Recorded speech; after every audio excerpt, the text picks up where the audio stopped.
Are you worried that other leaders in the world are going to start to doubt that America is back if some of these big things that you say on the world stage keep getting walked back?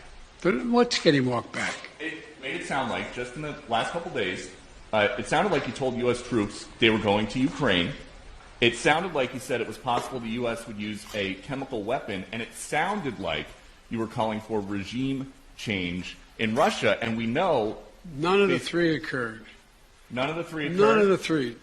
For God's sake, this man cannot remain in power. The White House trying to make clear in the aftermath, or making very clear in the aftermath, he was not, in fact, calling for regime change. And you're going to see when you're there, and some of you have been there, you're going to see women, young people stand in the middle in front of a damn tank. White House officials are telling us that President Biden does not intend to send U.S. troops into Ukraine. If chemical weapons were used in Ukraine, would that trigger a military response from NATO? It would trigger a response in kind. The United States has no intention of using chemical weapons, period, under any circumstance. You interpret the language that way. I was talking to the troops.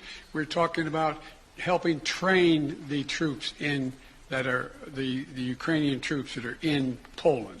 That's what the context. I sat there with those guys for a couple hours. That's what we talked about. So when you said you're going to see when you're there, you were not intending to... I was referring to meeting with and talking with the Ukrainian troops that were in Poland. And when you said a chemical weapon use by Russia would trigger a response in kind... It will trigger a significant response. What does that mean? I'm not going to tell you. Why would I tell you? You got to be silly. The world wants to know?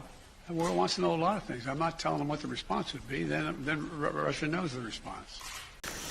Everybody knows you never go full retard. Never go full retard.